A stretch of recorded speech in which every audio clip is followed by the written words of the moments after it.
afternoon. It is raining outside, but it's sunny in here. We have a guy ready to go to Hawaii right here over here, Jim Glass and Rod Perry. They're old time. They're members of an old time family, not first generation anymore, but they're down the generation scale from the first people. The Perrys got into my family's life early on because they taught school over there. His dad taught school in the late 20s, early 30s in Glen Echo, and we did that once before, and so we know about Bill Perry.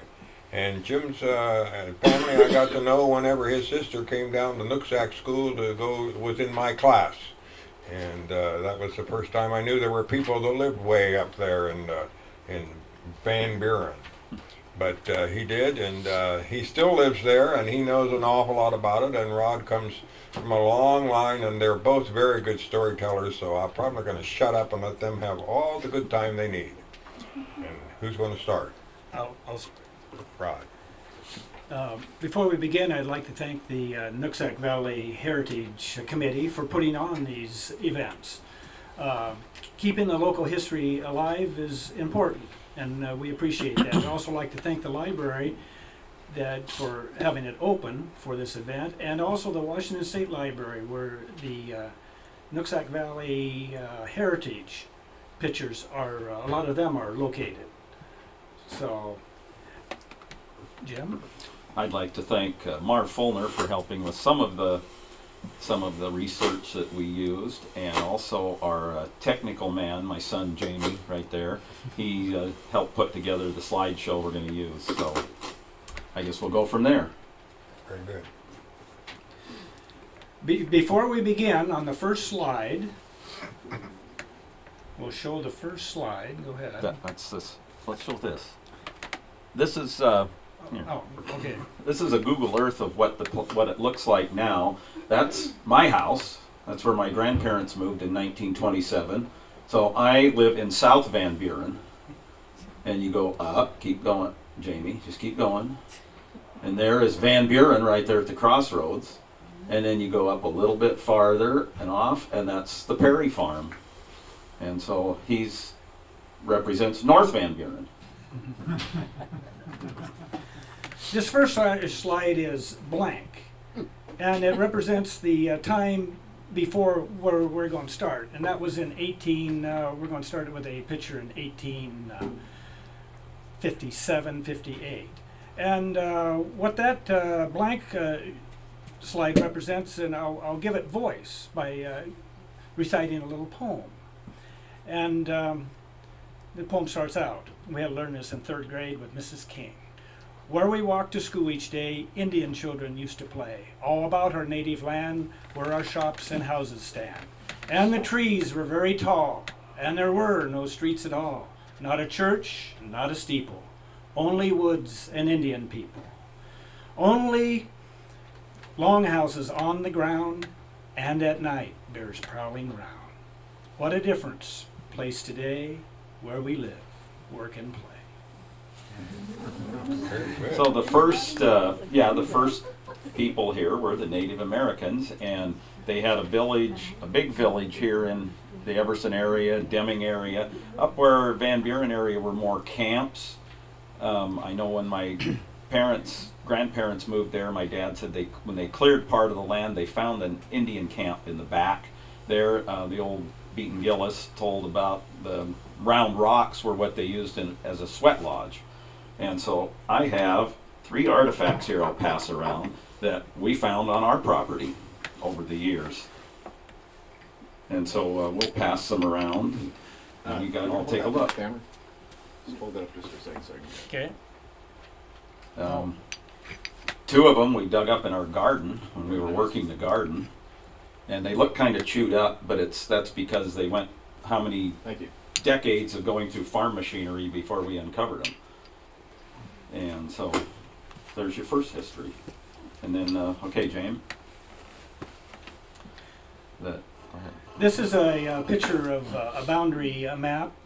Denny Bemeyer, a Northwest Survey and GPS, I acquired it from him, and chosen what the area was like kind of generally in the 1857, 1858. And it's kind of interesting. It shows these big patches up near where Sumas is, and basically it was undrained ground, big prairies, marshes, and a lot of times they would use canoes to go across them. It also shows Judson Lake there with the blue dot, right where the cursor is, and just above that. A lot of people don't know, but there's another lake up there, and that's Laxton Lake. And Laxton Lake has an overflow that goes into Judson Lake. And the boundary survey was put together by both governments, the Canadian and American, or actually it was British government at the time, and they delineated the border. Yeah, that's, Is it pointing towards the? I don't know. Anyway, they took most of it. They started at Semiahmoo and went. I guess they went clear up to the summit of the Cascades. It took them about a year and a half to mark the border. And I know from talking to some of the public works people in Sumas that they didn't always get it straight, because the last I want to say a couple hundred feet of Sumas actually should be in Canada. Next. This is a little later, and it shows the different trails. The walking trail was instrumental in opening up the area, especially when they found gold up in on the Fraser. So it shows the Whatcom Trail, and the Whatcom Trail came down through Everson here, and then over and followed kind of like where the Telegraph Road was. And I want to put a thing, if you want to read more about a lot of this, these two books here, the library has them, a lot of people have them, The History of Whatcom County, that were originally printed in 1926. And I was reading in that yesterday, they appropriated at the time, the county government appropriated $18 for someone to survey the trail out, mark where they were going, and then the next year they brushed it out.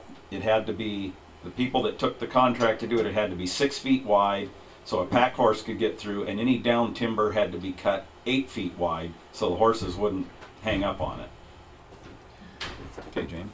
I want to say the Whatcom Trail was formed because at one time the Nooksack went to the Fraser along the Vetter Mountain there, and so it was to cross the Nooksack was no big deal. And then later on, then the Nooksack changed course and then came this way, and supposedly that was only like 800 years ago. Oh my. So that's, and the Chilliwack Indians would use that trail to go to the Bellingham Bay and get sea fish and sea clams and seafood. Oh, and these hatchets and things that I passed around, they were made out of jadeite material that they traded up to the Indians in Hope to get. That's where there's a big deposit of that up around Hope, BC.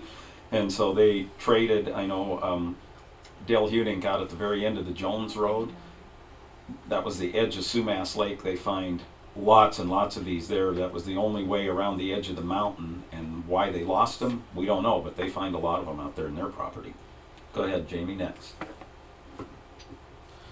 The first settler that we kind of know of was either Ed or Ned Barnes. I've seen it printed both ways. And he came in, what, 1870.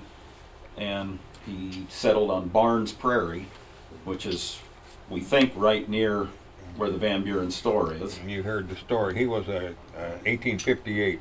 1858? He came in 1858 to up on the gold in the gold rush up on the Thompson, and when he didn't do too well up there, he came back and he remembered the prairie when he was crossing through going up, and so he came back and settled in 1870. Yeah. I think well then this is just a timeline. That is a that's from Marv. Marv's research of the homesteads. Is that the one? Yeah, Yes. that's And what it shows on this, which is so it shows this map as being pretty accurate because it had William Perry as a homestead, and then there was a William A. Perry, and that was my grandfather. He actually was the first one to I wasn't the first one to come through the area, but he came through the area from Seattle as an engineer, and he went up and to work on the tunnels for the railroad up at Yale. And it was through him coming through this area that he contacted his father, and his father came out, and they came out from Peoria, Illinois. And his father homesteaded a piece where we presently live, and then my grandfather homesteaded a piece down where Mark Olson and the high school is. But then he went back to Seattle, and he was a fireman in Seattle. And he was quite a prolific writer there too. I got some articles in the back of all the articles that he wrote. One of the articles is in Peoria, where he was doing work with the survey crew, and he talked a lot about guns and hunting. And he talked about Parker guns and different how long the barrels were and what choke they were, and he got quite into that. And then he came out to Seattle in 1872, and then he made his way up to, like I say, Yale. And then he was an engineer on the Company Number 1 in Seattle. And it was right after the Great Seattle Fire of June 6, 1889, that they lost everything. Everything they had, they lost in the fire. But apparently not everything, because I got some articles of newspaper articles that he wrote. And then it was right after that that he came up and came up to his dad's homestead where we presently live, and then remained there. They built a log house and lived there till he passed away in 1919. So. And Question? yep. Do you have a pointer, a light? Could you relate the places you're talking about Jamie, you do it. to the map? Okay, there. I cannot Okay, read the map. see the green dot? That is Van Buren. That's the intersection that's of the Van Badger. Buren Road and East Badger. Give me a minute. I got this. Okay. You There we need go. help there. Okay. There it's zoomed in. So Okay, there- William Perry. That's William B. Perry, okay. That's Rod's great grandfather. Mm-hmm. And what I was going to say, when I asked Marv about this, a lot of these people came earlier than the dates you see on here, but it took sometimes up to 5 years to what they call patent their claim. They had to work on, they homesteaded, then they worked on it for so many years, and then they could apply for the title to it. And that's why you see some of the varying years here that are different. So there's William Perry. Go down a little, Jane. That's William A. And right there where it says Van Buren, that was W.D. Van Buren. He homesteaded there. Go the other way to show where Kelly's John J. Fuller. and John Kelly. He was actually one of the very earliest settlers in the area. He lived in what's called Clearbrook, but if you look at the map, there's barely, if you go from Perry's place a quarter mile, it's considered Clearbrook. And so there's like virtually no difference. The Van Buren store, Clearbrook had a store, there was only a mile between them. And so just each little community was like that. I might add, Kelly is spelled wrong. Kelly, there's a K-E-L-L-E-Y. And a lot of people make that mistake. And what Rod said about Peoria, I'm looking in these history of Whatcom County, a whole lot of the people, the Kirkmans, the Perrys, Hinton, a whole lot of them all lived in Peoria. Mm-hmm. And they all ended up here together. And so it was kind of, and they're all interrelated. And we'll get into that a little bit more. Go ahead, Jane, next slide. This is an old township map, and it's on the table back there. You can look at it later. I found at our house, I'm sure my dad had or my grandparents had it, and it was about 1911, we think. So if you look on there, you can see how some of the areas changed. Perry's had sold part of their land to Kirkman's. Part of that was barns. Kirkman's bought. You see, we're going to talk about a lot of these people. Mary Searle, she was actually the widow of Kelly's. Kelly's were the first ones, and I've got a pretty good story about them. They came in, I've got to find it here. got too much stuff in my notes. Well, maybe I won't find it. Anyway, they came early. He was from Ireland. He lived in Australia as a small boy, went to live with an uncle, came back, homesteaded up here. He went up to, he married his wife. She was born in Semiahmoo, one of the first ones there. And she had, there it is. She was 22, when they got married, she was 22 years younger than he was. He drove a wagon and horses, or an oxen, up to New Westminster, BC. They got married there. It's interesting, a lot of the people here, reading in the history, got married in New Westminster, BC. I don't know why, but they just did.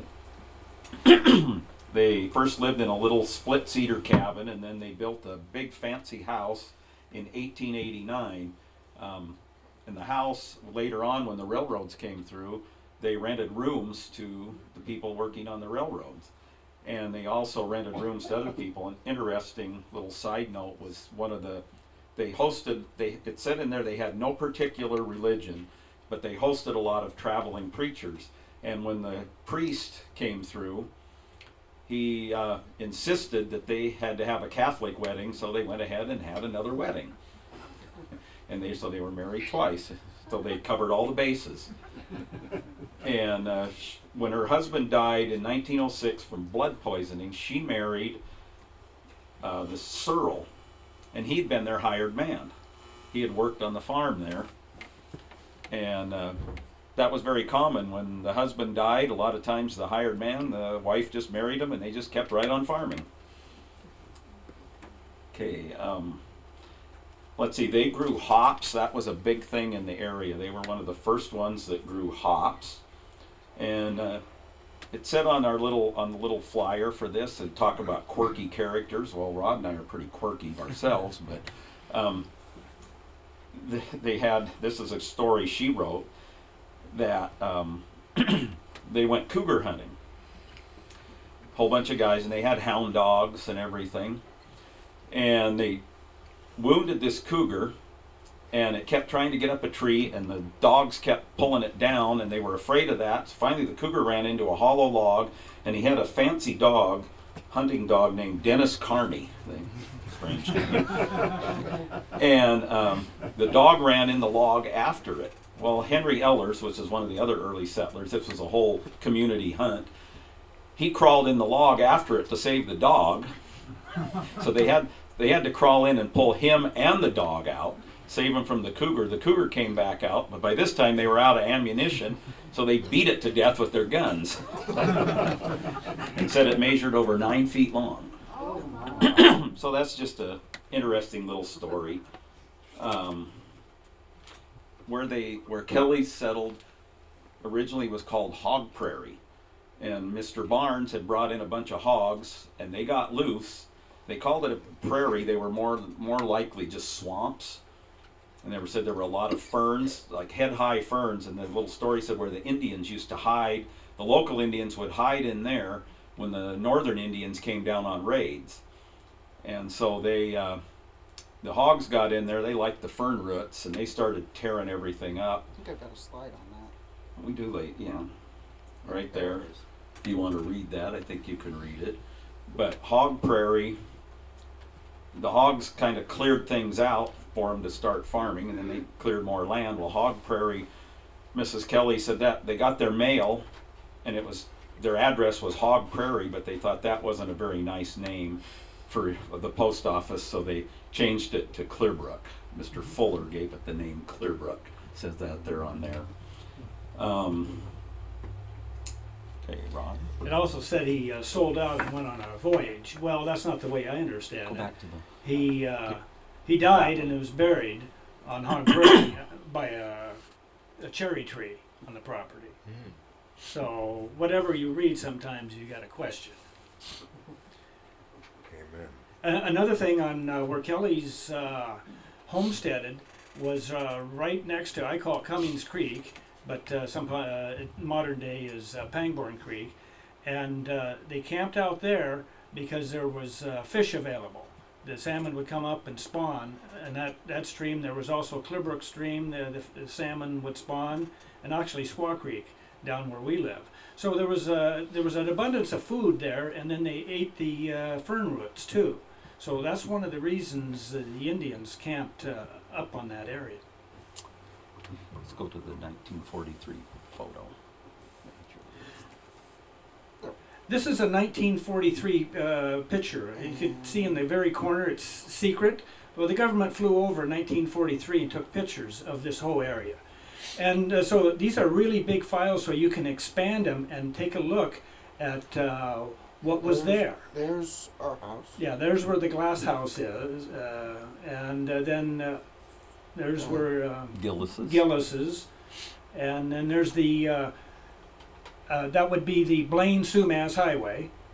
I don't know when they changed the name, and then our place is there, and then you also see all those little dots there.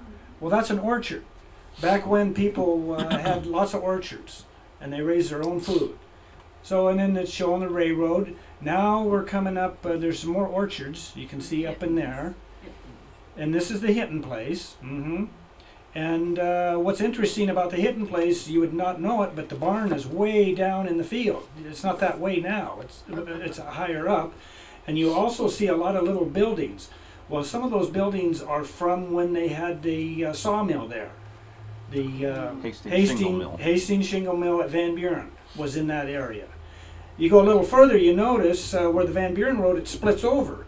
Well, you see it jogs over a little bit, just through there. Well, they were avoiding a little swamp in there. And they straightened that road out later, but it's still there. You can kind of still see it.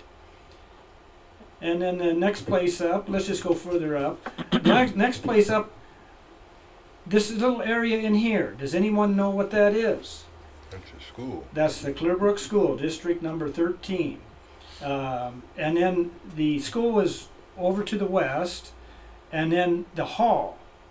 The hall, now that's now at the Clearbrook Church as a parish hall, but they that actually was an 1897 school. There was a two-room school, and they put it together as one piece, and then they made a community center out of it. And you can see a little dimple on the west end, and that was where the kitchen was. So these are great pictures. And then if you go over, you go up a little. Okay, to the left you see where Russells lived. You can see the property line kind of goes in a semicircle as you follow it along. Well, that was an old tramway in the area, and we'll get to them in a little later. That was an old tramway. It just kind of went up that way.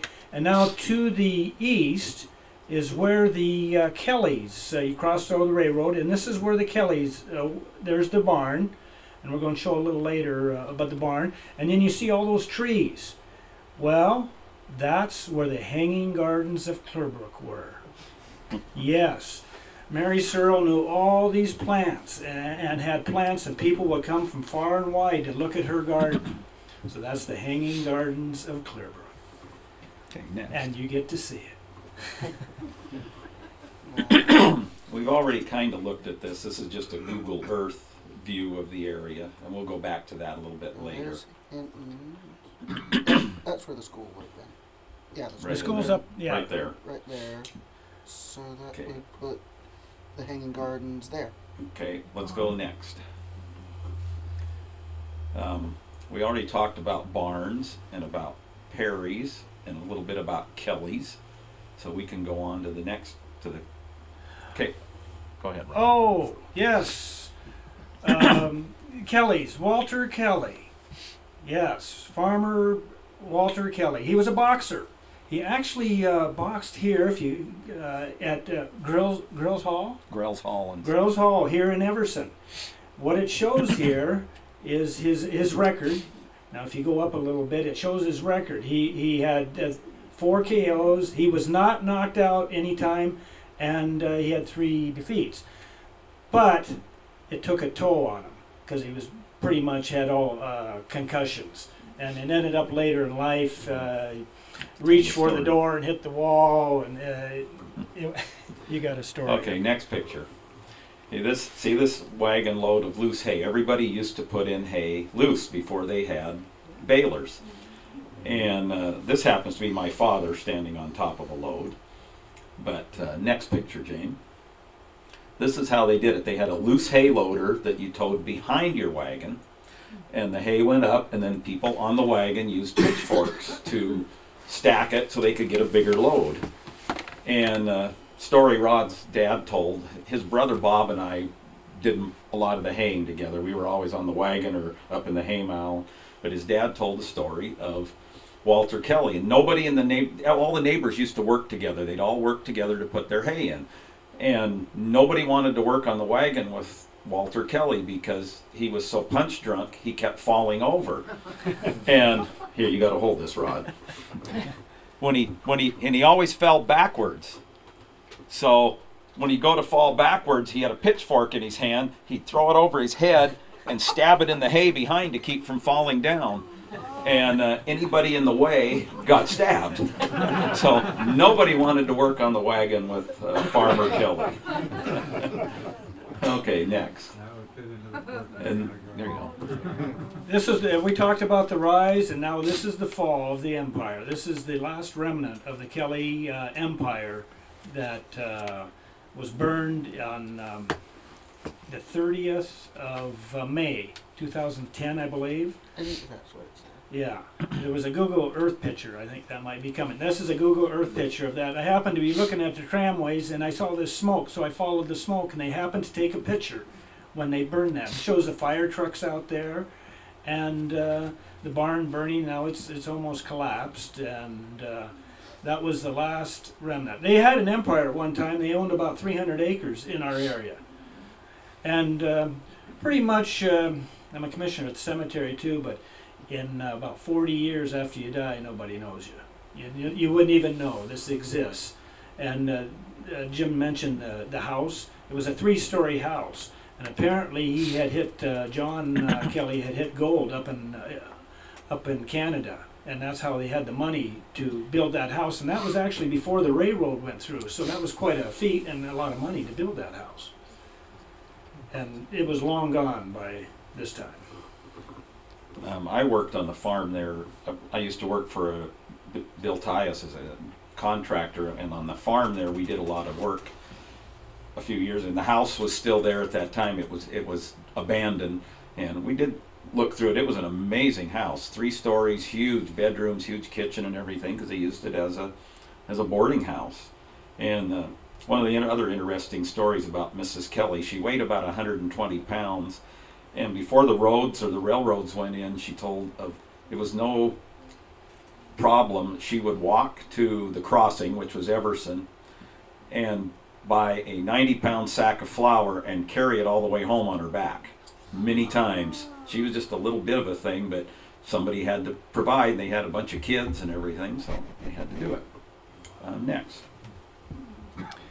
This is a picture of our the homestead, the old log house. I call it a log house because it was more refined. It had shingles on the side, and that was built in 1889. That was when my grandfather came up from Seattle after the Great Seattle Fire, and lived in this log house. It also shows the barn in the background. You can just see the cupola of the barn, and you can also see that was built in 1922. And you can see down below, coming out to the just on the other side of that tree to the right, it shows the milking barn, and we actually are still that still exists today. And the next picture will show another view of it. Oh, that's okay. They This have. was just before it was. It was moved over to the I want to say the threshing bee, Berthus and Potter. They used some of the logs to make complete another log house, I think. Must be running out of battery. Anyway, these log houses, they were hewn logs. They weren't just logs. They were hewn cedar slabs. They were huge, and you can kind of see on the very edge of the picture there how they were dovetailed together. They were dovetailed in about 3 or 4 different ways, so that it went together like a jigsaw puzzle. It would never fall down.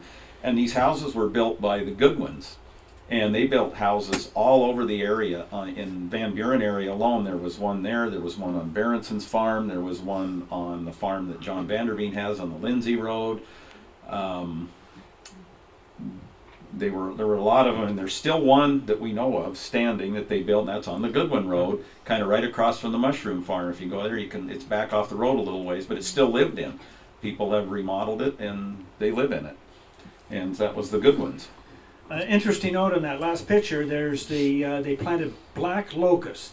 And if you go around to some of the old homesteads, they planted quite a bit of this black locust. And that wood is really tough. It was, and it's related to the pea family, and so it provided really good shade in the summertime, but not so much in the wintertime. Go ahead, tell about your family. We'll know what's Well, next, Jane. yeah, let's see what's. Oh, this is another picture of the barn, the 1922 barn, and an older barn. The one on the left there is an older barn, and that's my uncle Roderick, in the bullpen. And you got the split rail fence there, and the rails are on the right side. Sometimes you go down and you see these fences, and they put the rails on the opposite side. Well, if the bull charges it, it's just going to bust them out. At least it has to bust the rail before it goes through there. Okay. Oh, and then this is the cemetery that was started about 1890. Mary Perry Duncan is the first burial there. She was a teacher up at Clearbrook, the first 1884 Clearbrook School. And this still exists. The cemetery still exists, and it now has become part of Cemetery District's 11 cemetery here, that Perry and Lakeside Cemetery they have. But most of the people were, it stopped being in existence in about 1920. They didn't use it anymore. They went to the more refined one at Lakeside Cemetery, which is interesting. The older cemeteries, St. Anne Cemetery, Perry Cemetery, and if you ever went up to Agassiz, the old Agassiz Cemetery, they put them on hillsides where it wasn't real productive land. It was unusual for Lakeside. One of the elders donated that land. It was an orchard. So it was unusual to have really good fertile land as a cemetery at that time. Oh, and go back one, Jamie. The old barn there, Rod and me and his brother Bob and his brother Bill, we spent many days loading hay in that barn.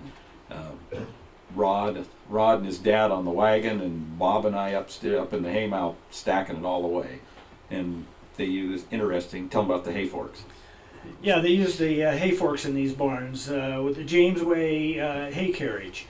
So you drove in the middle of the barn, and we had a donkey on ours, and a donkey was an engine running by a Wisconsin engine, and you pulled a cord and which would put pressure on a brake, and then the cable would go up, and it would go up, and then it would hit the carriage up at the top, and once then it would go down the track, and people would yell "whoa" or that, and then you would trip it, and it would dump.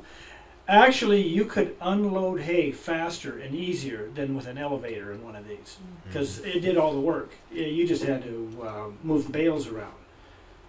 So that's just an interesting thought. I thought, and it was with the rope at that time, and then because it was in the center, you could reverse the carriage and put hay the other way. Can you tell about who made that stone?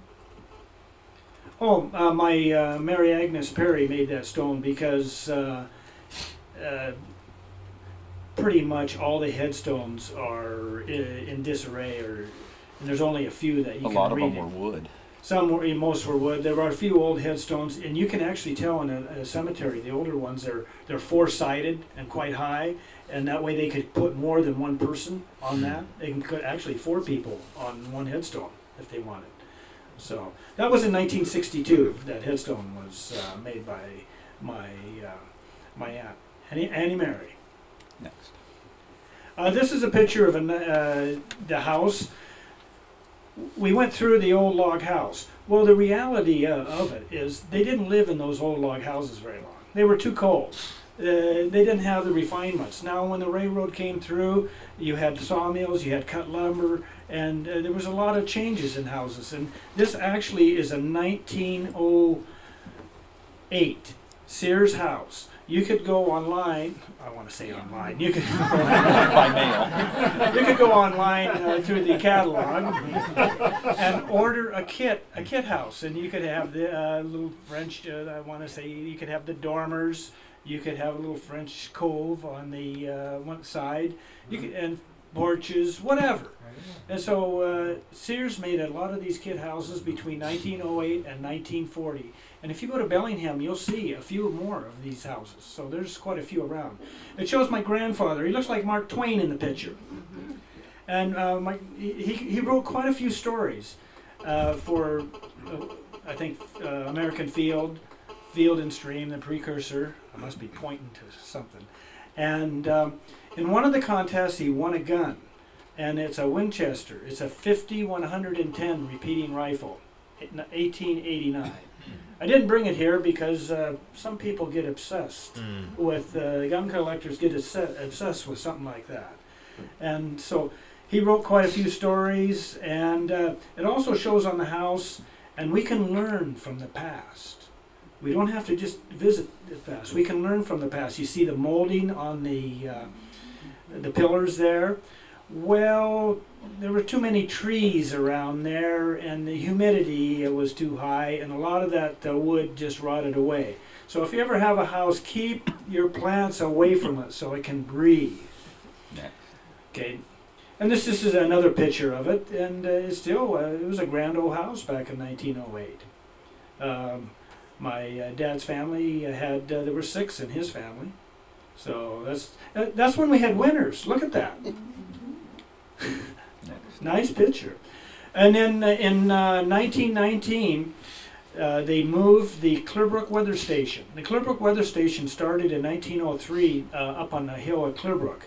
And this is the original papers, and it's saying in there, it was started on March 2nd, 1903. Well, they have the records from March 1st. But then it went through 2 or 3 observers up at Clearbrook, and then Clearbrook was pretty much over by 1915. The logging had stopped, and they were done logging, and so they needed someone else to be the cooperative weather observer. And that's when it came to my uncle in 1919. And it shows the number 8 can, and we probably still have that original can, but the inner can we've replaced, and it shows off to the side. It's automated, it's electronic now, the maximum and minimum. So you can go online and get records anywhere from 1903 on from this station, and there's quite a few of them all around the country. And that's a picture of the can. I think the outer can. The way this works is an inner can, and so if you have an inch of rain, it's 1 foot. If you have 2 inches of rain, it shows 2 feet on the stick. And if you have more than 2 inches, then it goes into that bigger can. So if you have more than 2 inches, you can still record it. This is a picture of the first school at Clearbrook, the 1884 school, and it's a log house. And this was across from Hinton's, up on the hill, the little knoll there. And it shows shows the guy on the horse, the Kelly. I think that was Kelly, and people got together and formed a little house. Got to remember why Van Buren in this area was important, because, and I don't know if we have that or not, because you couldn't get to Sumas. You had to go up the Van Buren Road to get to Sumas at that point, because it was all a big swamp past the high school. So the main road to go to Sumas was up Van Buren, either take Clearbrook or go up to the Haverstick. So that's one of the reasons Clearbrook became important back when. And this is the second school they built. It was a 2-room school. And it was in the same location, just across from where Hinton's were, up on Kirkman's Place Right there. where the railroad intersects the road. Yeah, right where the railroad intersects the Van Buren Road, just up on that hill. If you look there, and they built this. You can see one of the reasons the railroad had already come through, so they had finished lumber, and it had nice molding and that type of thing. So then this was the 1910. In 1910 they built the Clearbrook School, and that was up where we were showing it, up a quarter mile north of the 1897 school. And okay, and what's next? Oh, and this just shows the boundaries of the school district. I don't know, I got this off at the Washington State Archives. They used Carlisle. I don't know what that was about. But anyway, this shows the school district, and the two little red things, I don't know, Jamie, can you point to that was where, the one down on section 8, that's where the first school was.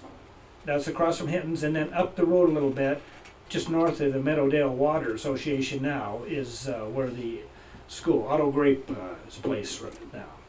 Next. That's where. Oh, that's a Google Earth picture of where it is today. The railroad's crossing Van Buren Road, and then it's in between those 4 maple trees.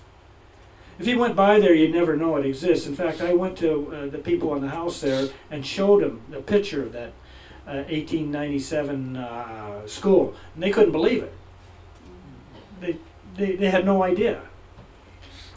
Do we want the Google Earth stuff? No. No, that's Next there you see Van Buren and William D. Van Buren. He was the original, one of the original settlers there, and that's who Van Buren is named for.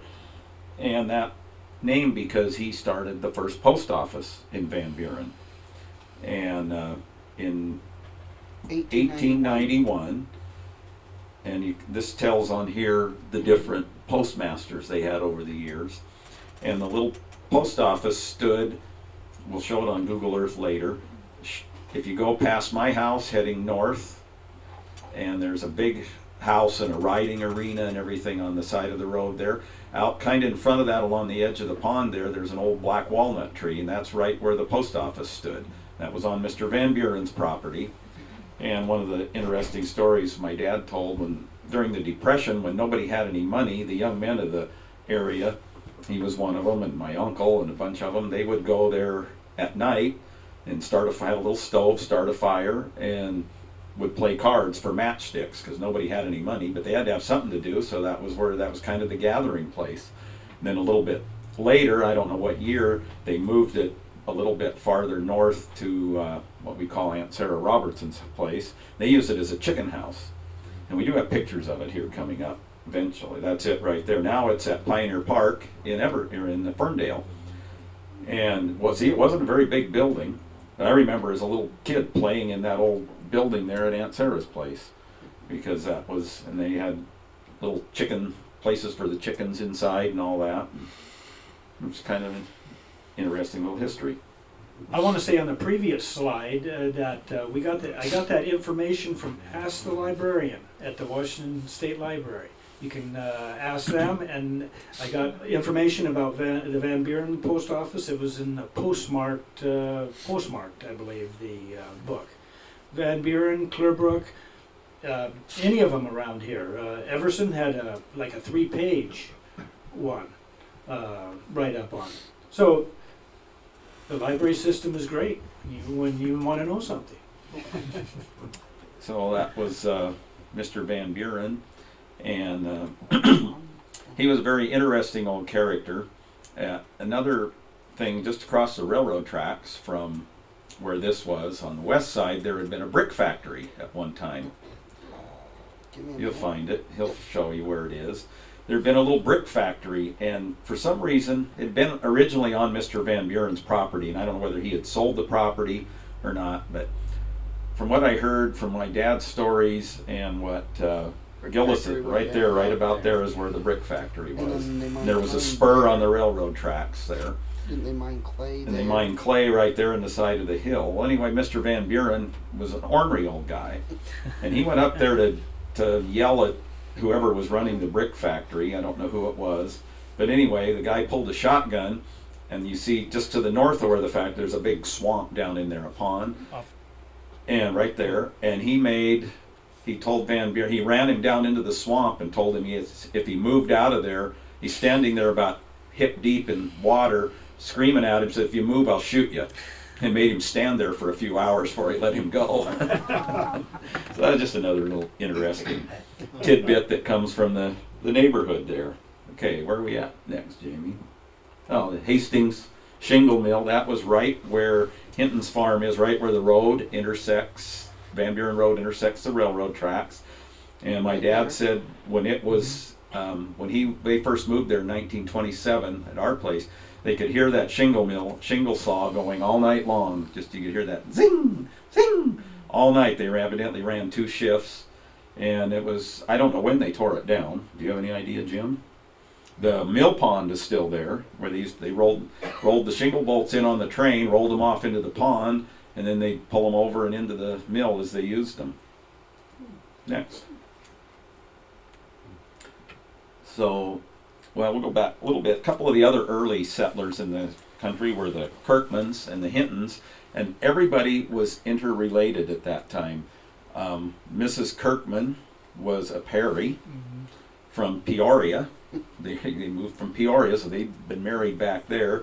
So you can see the R.A. Kirkman. Can you put that on there, Jenny? Right there. R.A. Kirkman, that was their homestead. Now on Marv's map, it showed them being down farther where the Scoltons live now.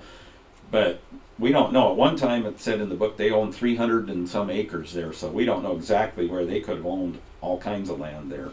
They were intermarried with the Raricks right next door. Hintons were somehow intermarried and interrelated. They all ended up in the same place. You see on their W.A. Perry, they sold part of their land to Kirkmans and to somebody named Houston. And Mary Duncan, that was Rod's great aunt. His grandfather's sister married a Duncan. They farmed there. That was part of the original farm. And then you see Robert Kirkman, that was a son of R.A. Kirkman, and that's where the school was on their property. And so he took 60 acres there, so everybody was kind of interrelated at that time. The school property was 5 acres. Yeah. At that time, where the school was, they had 5 acres. So, Okay, next. 160 acres is tough to take care of today. You can imagine back when, and so that's why they split it up and sold it to relatives. This is a map of probably around of the railroad.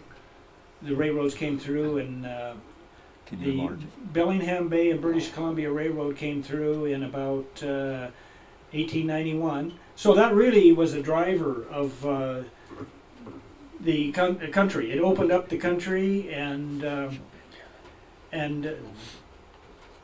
that's when you really started to see a lot of things developing. So those are the different stops along the way. And that actually railroad line didn't do what they thought it was going to accomplish. They were supposed to connect to from Bellingham to the Canadian Pacific.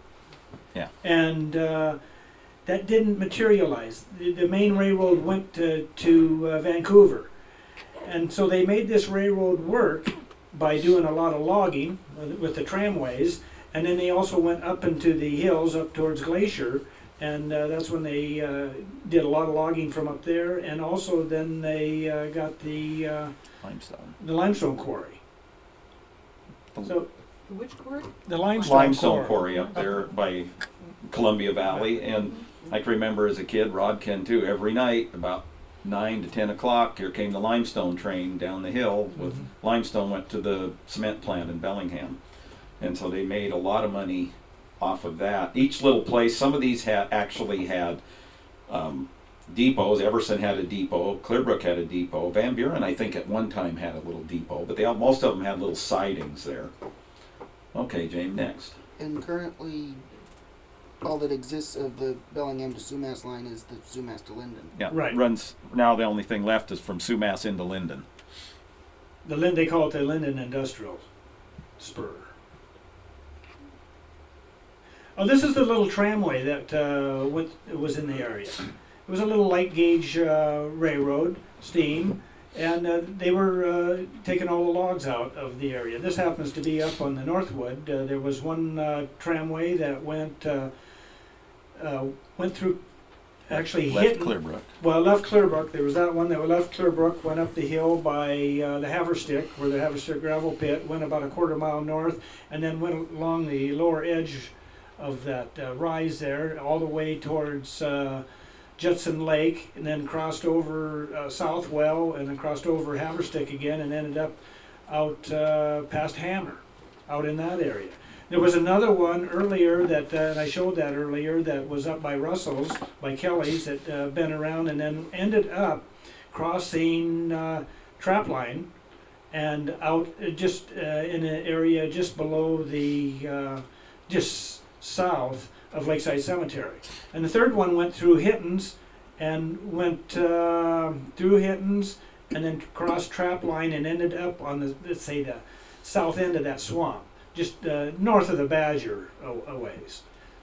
Little rails. I actually have a track of that, part of the rail, and I have it in the back. It was a light gauge rail. It was simple. They just laid them down, put some, threw some, basically found some timber, threw it down, and kind of leveled the grade, and away you went. And then when they were done with the area, they just pack them out. You found that on your property? Yes.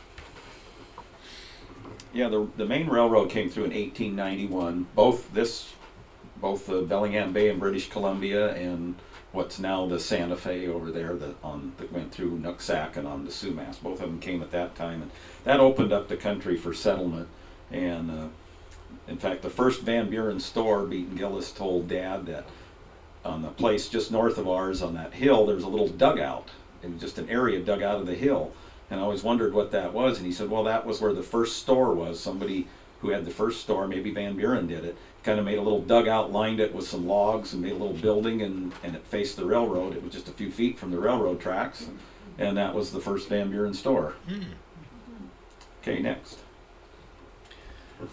People could get around in the old days a lot easier than they can now. This is a picture of the Cochin car. In the background, Jamie, I don't know if you can point that out, that's the Mount Baker Theater. This car ran, it was basically a taxi service that ran from Bellingham to Sumas. It couldn't go up the hills because it didn't have enough power. But it ran, I think, twice a day from Bellingham to Sumas. I think Jim in one of his talks talked about it. It ran into the end of a freight train here at Hampton, and that was the end of that in about 1920, 22. But they could get around to Bellingham. You could get on the train and get to Bellingham easy. You could go around to Silver Beach, to Light City. They had fares up there. It was a wonderful taxi service back then. Next. Okay, some of you, if you see this picture, if you look above you, the ones back there, you'll see it up hanging right there. This is Murdoch Beaton Gillis. He was a neighbor of ours. It says on this picture was taken in the 1950s, but it was not. It was taken shortly before he died, probably in the late 70s. How I know is that mean little dog that he's got sitting there by the stove. That was Coco. And we loved going over to talk to Beaton, all us neighborhood kids. He loved kids. He'd never been married. And he had this mean little dog, and that little dog loved to chew on your ankle. And you had to be really careful when you went over there, because Coco would chew on you, and he'd yell, "Coco, go sit down!" And then she'd go sit there. But he was I'm going to tell a little bit of the family history of the Gillises. They were an interesting family, one of the first families. He came from Alexander. Show him the picture, Jane. The next. Come on. There, Alexander Gillis. He came from Prince Edward Island in Canada in 1881, worked for again, like a lot of people did, they worked for the railroads, worked their way out here. He started working for Ezra Meeker in Tacoma. He was one of the first settlers in Washington, and this is where Ezra Meeker had a hop farm, and that's where Alexander Gillis learned to grow hops. And in 1887, he came up to Whatcom County and he purchased 67 acres from Mr. Van Buren. And so this is a picture of hop pickers. Most of the pickers were native Indians from Canada. They came down and they'd set up a whole camp and stay whatever, a month or 2 months, whatever it took to harvest the crop, and then go on. And this is something that Marv has. He found Jones and Gillis Hop Growers, Washington. You would stencil your boxes with it. And so Gillis's, when he bought the land from Mr. Van Buren, there was already 2 acres. He had cleared 2 acres and planted hops and built a kiln to dry them. And so he got started. He knew how to raise hops. So he, even today, this is taken at my place, out along the creek by my barn. Every year, hops grow up. They quit growing hops about 1904. They got a disease, and it became too costly to spray the hops. And so they just come up every year. There's a big patch of them grows along the creek there every year. So if anybody wants to make their own beer, there's plenty of hops right there. There's hops that grow down in Kelly's too, because they raised hops. And also if you go to Moe's Hill, there's a lot of hops on Moe's Hill. And so the Gillises, they built a little tiny cabin, and the cabin we think is still there, but it's covered with blackberries. It's probably just a pile of rotted logs by now. And in 1891 or 1890, he drove his team of horses again up to New Westminster, British Columbia, and he married a young woman named Mary Beaton, who he had known in Prince Edward Island. They had kept corresponding. And so she came out here probably on the train. They were married, came down, and they were living in this tiny little cabin. They added a little room, and that's where they had their first child, who was Flora Hatch. And I don't know, some of you people know the Hatch name. They were another local family. In fact, Doris Hamming DeFries was a Hatch, and they were part of the whole area there. In 1891 or 92, depending on which history you look at, he built this new house and a great big barn. The house is still there, but the barn has collapsed. Do we have those pictures? Oh, we'll go this way. We're going to have to take a break. Take a break. We're gonna Short break, then we're almost done. Okay, short break. Well, we can just take 10 seconds and let me just switch the tape out. Okay, Okay. let's do that. Okay. Jamie, next picture. This is, we called her Aunt Sarah Robertson. She lived on the corner of Van Buren and Badger, right across from the store, and every kid in the neighborhood knew her. She was Beaton Gillis's aunt, and her husband, Uncle George, came out in 1920 from Nova Scotia and rented part of Gillis's farm, the 25 acres that's just north of my property. And they never had children, but everybody in the neighborhood knew her as Aunt Sarah. And you went there no matter when. She always had cookies for the kids, so that was a favorite place to go. She lived to be 103, and she was in the rest home in Linden, and we always went to visit her because until she could get into the rest home, she lived with us for about almost a year, and it was kind of told lots of stories. She had lots of great stories. I might add that she was 103 when she died, and at Lakeside Cemetery there are 5 women that have lived to be over 100 years old, and they all seem to die on a Monday. Almost 4 of the 5. And another thing that's interesting, a lot of these people are from Prince Edward Island. So I don't know what that means, but it's interesting fact. So Beaton was named Murdoch Beaton Gillis Murdoch was from his maternal grandfather, and Beaton was his mother's maiden name. So it's quite a name. What's the next picture, Jamie? Oh, great story. See this? 1949, Bellingham had the world record for the world's tallest Christmas tree. And that Christmas tree was cut off of Gillis's property, just right about where the Berenson's big house sits now. It's not Berenson's anymore, it's Mr. Wright. Raises all the flowers there. And it stood right there on the creek bank, and they came, show that one, yeah. Ludke Trucking, everybody knows Ludke Trucking around. He bought a bunch of Army surplus trucks at the end of the war. They went out there with a bunch of cranes and trucks. They cut this tree down, let it down. They put it on 2 trucks. If you look, show them the back wheels, Jamie. You can just barely see it under there, right there. There's another truck under the tree holding up the back end. That guy drove it blind. They had with radios, walkie-talkies. They had to take it around Nugent's Corner because they couldn't fit it through the bridge at Everson, but it could fit through the Nugent's Corner bridge. Brought it into Bellingham. See Santa standing on top of the tree Yeah, there? show Santa. And they set this up, and they won the contest that year for the world's biggest Christmas tree. So that's Van Buren's claim to fame. The world's biggest Christmas tree came from Van Buren, Washington. And there's a little, I'll keep talking while you read that. What's some of the other story? Oh, they had, Gillis Alexander had 4 kids. They built the house in 1891, and he had quit growing hops by that time, but they had a herd of 20 Jersey cows, and that was a pretty big herd at the time. But in that time, you didn't sell the fluid milk. You separated the cream from the milk and sold the cream. The cream went in milk cans to either condensery here or into Linden or wherever. And the fluid milk, the skim milk, went to feed your hogs and whatever else. And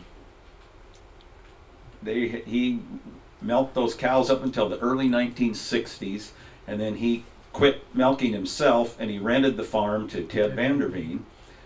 But he kept 2 cows, and he moved them down onto Aunt Sarah's place because her husband had died before I was born, and her brother was unmarried, Uncle Roddy. He came out to live with her, and they lived there. But Beaton kept these 2 cows and milked them night and day, and he would bring the milk down to our place because Dad was still milking cows. He'd bring it in a milk can, weigh it out, dump it in the tank, our tank, and then Dad would pay him once a month for his share, how much milk he had, because he just loved having those old cows. And our dog loved it because he'd hear the truck coming, and Beaton always had a treat in his pocket for the dog. And so that was, he'd come every day, and he kept those cows for several years. When I was in high school, even we in our ag class, we learned to do milk testing, test the butterfat content of milk. So we tested his 2 cows, and Jersey cows. One of them tested over 9% butterfat, and the other one was 8.5%. So that was a lot.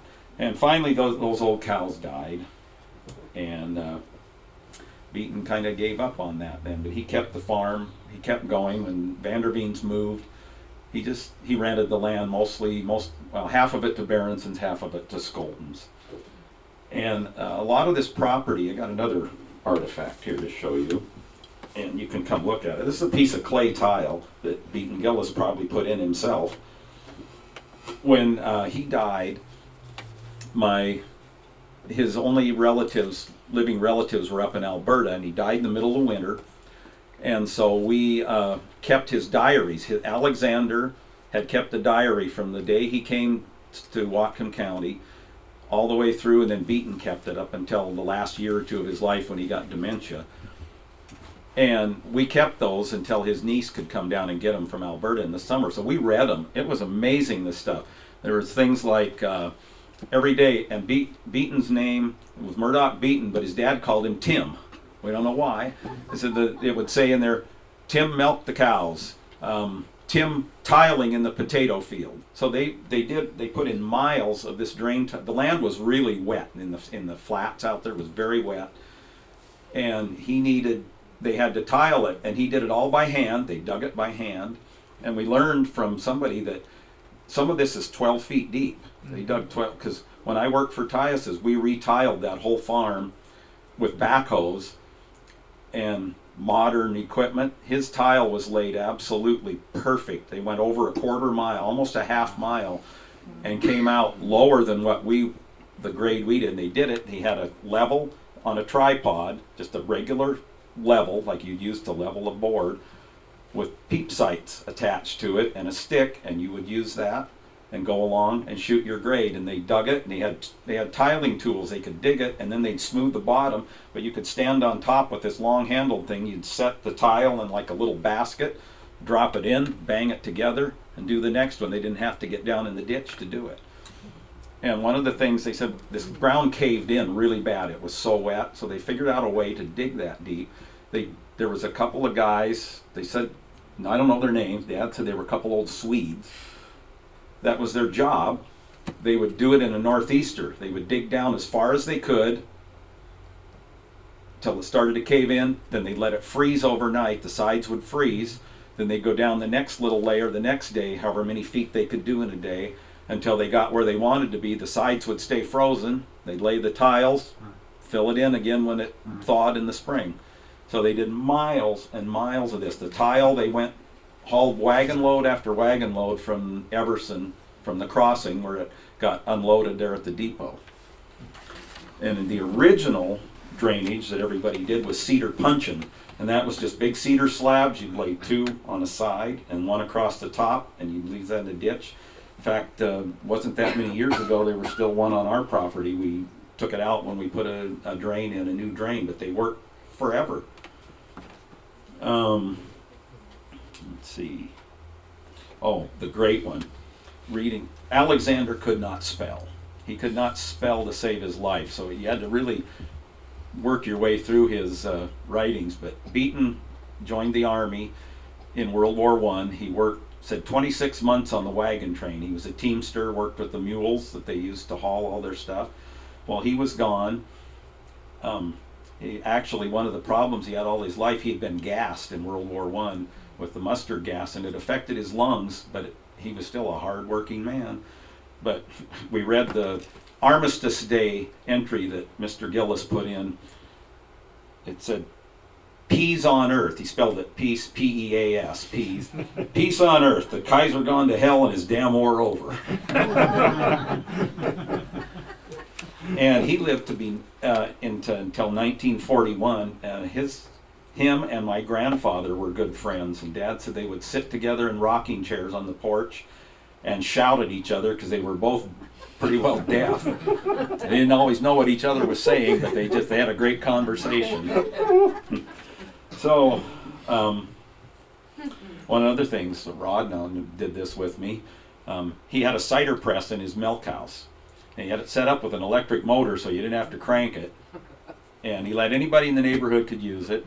We went down there one night with a hay wagon load of apples, a whole bunch of us neighborhood people and some friends, and we pressed out 50 gallons of cider. We kept it in the old milk cans and then canned it and used it and bottled it, whatever. And we didn't get sick from it either. No. Beaton had a 1949 Shift pickup that he bought used from Westergreens. And when he died in 1981, that truck had 20,000 miles on it. Oh, He never drove farther than maybe to Linden once in a while, but to Everson. In later years, his tires got so bald that he couldn't work his field. He put chains on and just left the chains on year round. We'd hear him going to Everson, driving down two wheels in the ditch, so he'd save those chains at least. And off he'd go. He was an interesting old fella. He was a nice guy. When he died, all his stuff, the old stove and everything, was willed. The stove and the cider press got willed to Howard Blankenforth. And we wished we'd been able to keep the cider press in the neighborhood. When the year he died, we had a bad blizzard. And Dad said, we should go down and see how he's doing. So we got on the tractor. We couldn't use cars. It was all snowed in. We took the tractor down, and he was sick in bed. We'd go down every morning and start a fire in the old stove. That was his heat. He had a little oil stove in what he called his bedroom. But this old stove was heat, and that was his hot water. That's how he heated water, was in through that. They had coils in the back of the stove. And we'd take this little hot plate back there, and we'd get a fire going, so we'd at least heat the room a little bit. Heat a little soup on the hot plate and try and get him to eat it. And finally, Dad says he had a nephew living in Bellingham at the time. They called him and says, "Lloyd, you got to do something about it." So as soon as the roads got cleared, they came and took him to Bellingham to the hospital. And it was very shortly after that, they put him in the nursing home because he couldn't go home. And he just willed himself to die. He just quit eating and died. And he had, we found months worth of Social Security checks he'd never cashed. He didn't have any need for money. And so Hank Berenson was the executor of the estate, so we spent days cleaning out the house. We got his old tractor started, his old truck started, hauled everything to the Everson auction, and they had a big auction down there, and that was the last of the Gillises. So Jamie, let's show the pictures. This is what the barn looked like shortly before it fell in. It was Oh, a well. big, nice barn, 1908. No, Big, nice. 2008. 2008, right. But Two that thou- barn was quite old because It it, was- still had the wood floors on it where the cows stood, and those built afterwards had cement. So that was an old barn, and That was built about 1891, about the same time as the house. Okay, Mhm. next. That's what it looks like now. Except you can't even see that much because it's all covered in blackberries. Now it's a wall, half a wall, and the silo. Yeah, the silo was built later, much later. Go ahead. And this is what his house looks like now. It was a beautiful house inside, beautiful wainscoting, woodwork. It was a real show place. Just go through the pictures there, James. See all the fancy gingerbread and things on it. And there's the oil barrel. It grew up with too many trees around it. All the trees grew up around it, and to He- get to the field, we had to cut a whole path to Yeah. get to it. He never had a lawnmower. He mowed his lawn with a scythe. He had it so sharp that he could keep his legs, looked like he mowed it with a lawnmower. These are the outbuildings. That's the back of the house. Here's downtown Van Buren in the 1920s. You can see the old Van Buren store. Many days, all the neighborhood kids, the Vanderhaeg kids and I, if you're out of money and you needed a candy bar or a pack of BBs or something like that, you'd walk to the Van Buren store and pick up beer bottles and pop bottles along the way. Got a penny for a beer bottle, a nickel for a pop bottle, and 10 cents for the big jumbo pop bottles they had back then. And so if we were lucky, we could get a pack of BBs for 10 cents, 100 BBs for 10 cents. Candy bars were 5 cents. A bottle of pop, which was a real treat back then. He had the little pop machine out front. If you drank it there and didn't have to pay the deposit, you could get a bottle of pop for 10 cents. And we all had to split it. Each one would get a swallow, and then you had to look to make sure you didn't take too much. And 3 or 4 kids sucking off one pop bottle. That was an interesting thing. They also sold Townships. high tech. I won't say toys. High tech instruments because I bought a slide rule from 'em. Yes. That's back when you had to know exponentials and log tables and whatever. So that was quite interesting. Another thing on this picture, there's a building there over to the right, and that's the old township No, hall. other than that. There, that's the old township hall. That's the Nooksack Township Hall. And it's still there. It's still there. They've moved it. I think George helped move that. Yeah, my dad and Brian and Vivian Rogers were running the store at the time. They didn't use the hall anymore. He decided to turn it into a house, but it sat pretty much right on the corner, right, not even probably 15 feet from the edge of the road. So they hooked up our old farm-all tractor and block and tackle and a bunch of stuff and put some logs under it, and they give it a yank and pulled it around and set it on a foundation, and now it's there. People live in it. It's remodeled into a house. At one time, there was the store, there was a feed store, it looks like. There had been a blacksmith shop. When we were digging water line through there back in the 80s, we were right by the railroad tracks, and we dug into this big mass of old horseshoes. I couldn't figure out what the heck is that. So I asked Dad. He said, "Oh, that's where the blacksmith shop was. They had a big hole out back. They just throw the old horseshoes in." There was probably a ton or more of horseshoes in there. It was huge. There's a building, that two-story building there. Ed Forthen rented it, and it had a fire. And so they cut off the top and made a one-story house out of it. And it's been also remodeled here recently. So that's interesting. Now in the background, you can see those little bunches there. Well, that's either hay or oats, where they were going to thresh the oats, down the oats. That's our places in the background there. You can see the barn and the far right there. Oh, the other way. They're right in there. You can see the barn. And the old Van Buren store, it was neat because he would run a tab for you. You could charge everything, and at the end of the month, you went down and paid your bill. So many times, Dad would send me down, ride my bike down to the store, go down and get me a can of PA, Prince Albert tobacco, as he smoked a pipe. And I'd run down there and get the tobacco and put it on the tab, and ride my bike back so my dad could keep his pipe stoked. And yeah, it was a neat little place with candy bars, bubble gum. You could get anything you wanted down there as a kid. The little shed on the other side of the road was Aunt Sarah's garage. Now that's the outhouse that went with the. And I remember as a small child, the Nooksack Valley Riders. My dad and a bunch of other people, my uncle and a bunch of them started the Nooksack Valley Riding Club, and they met there in the township hall. Okay, Jamie, anything else you want to say about Van Buren? That's We were gonna see today. Oh yeah, we're going to show you what Google If Earth, this if thing you can will find it. work. Come on. If not, we'll go on and we'll find it later. yeah. Let's just go on. Well, if that'll work. Oh, come on. What'd you do? Lose everything? No, it's like it's Tell them about the it's township. slow. There we There. go. Okay. Okay, now I can show the modern. Okay. This is a very recent Google Earth. There's Van Buren.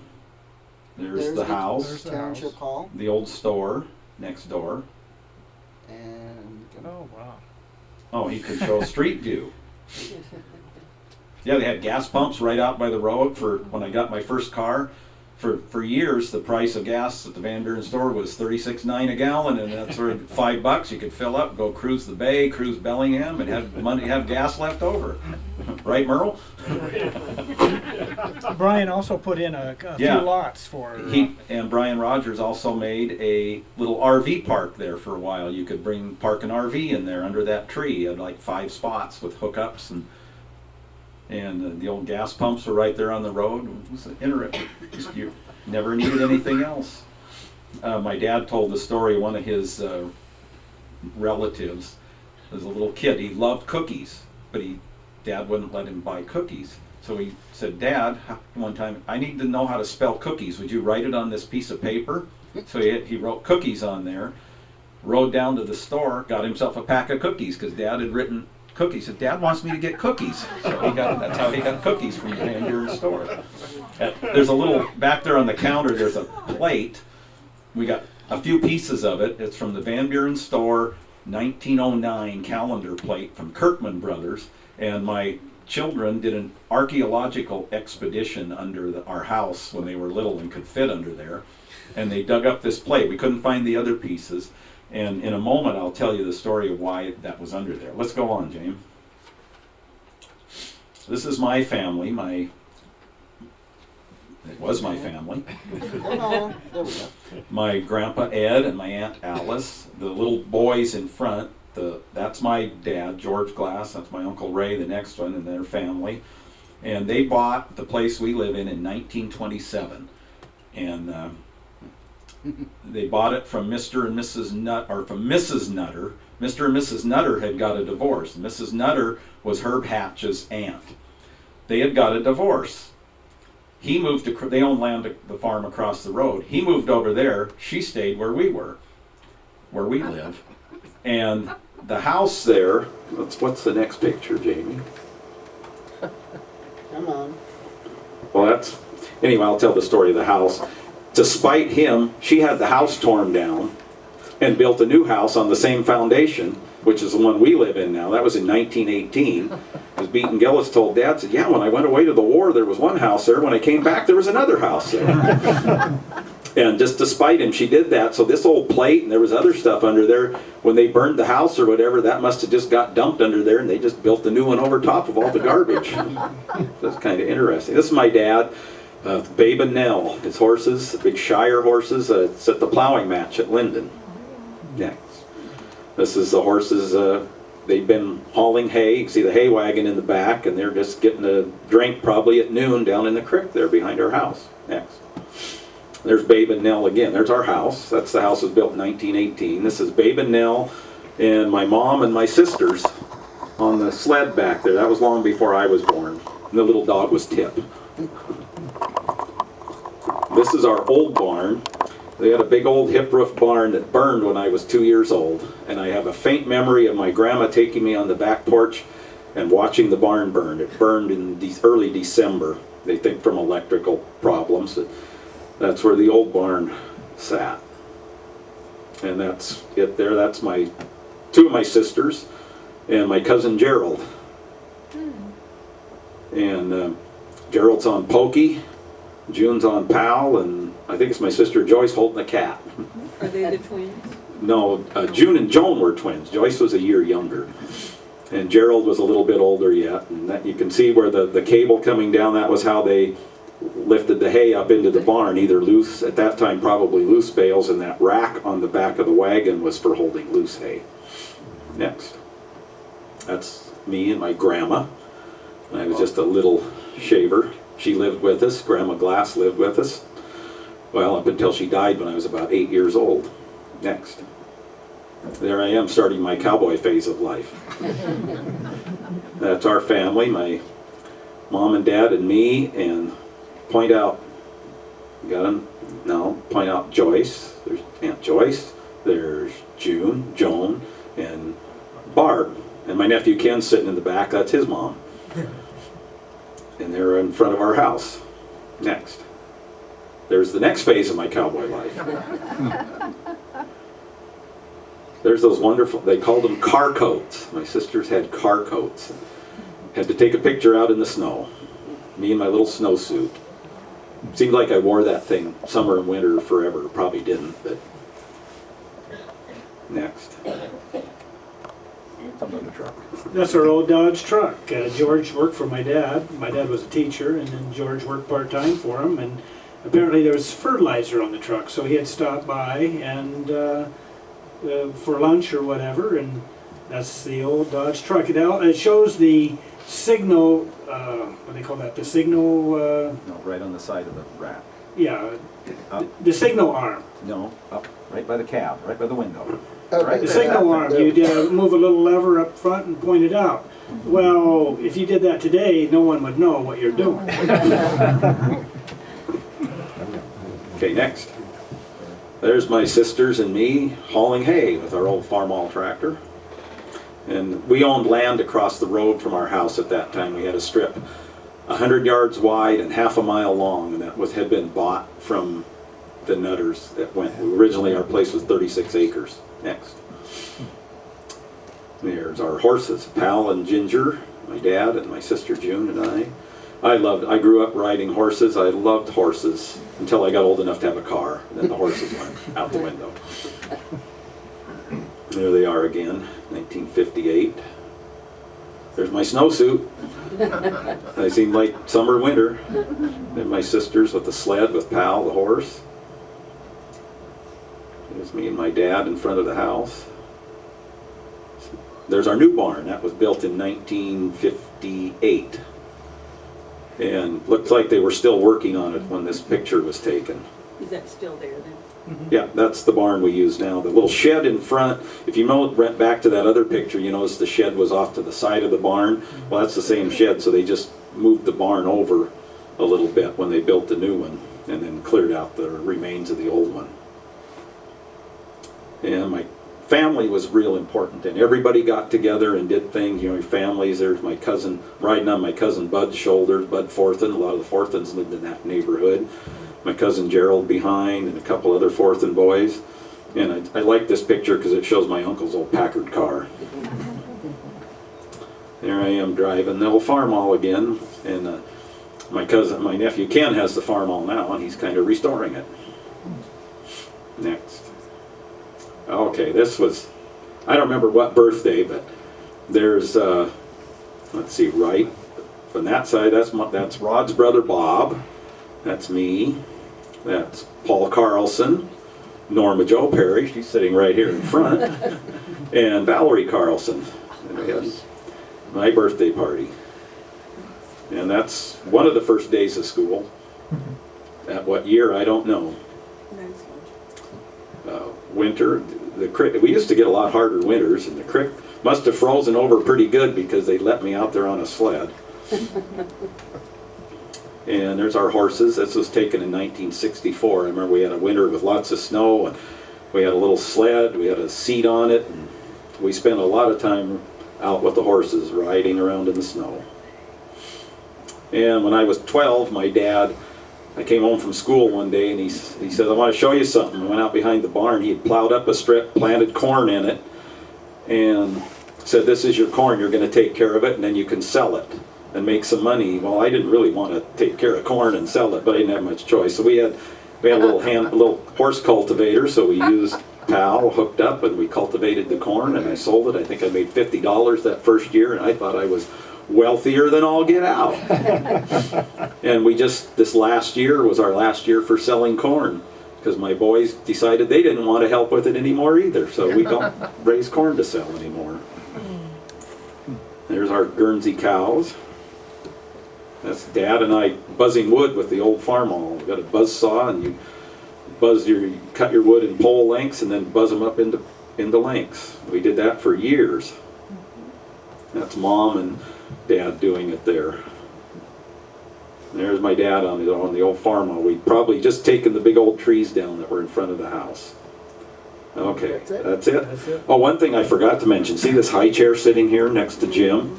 That was Beaton Gillis's high chair that he had when he was a baby.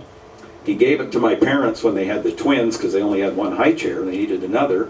That was my high chair that I used when I was a baby. And that was the high chair we used for Jamie and Ian when they were babies. So we kept that all these years. It has a sticker on the bottom, but it's unreadable, so I don't know where it came from. Probably from Sears or somewhere. So that's all we have. You got anything else, Rod? Or Jim? Just to say that the people in the community, it was more of a community back when we grew up. They had the Friendly Neighborhood Club. Yes. And you can tell about how they were organized.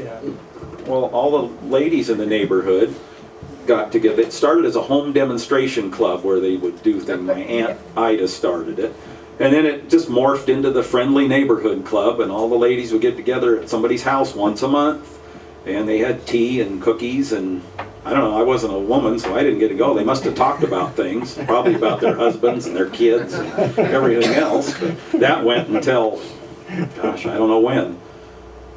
Probably Rod's mom and my mom were some of the last ones involved in that. Around 2000. Yeah, probably around 2000 before it died out. Anything else? No, I think Jim, you want to say?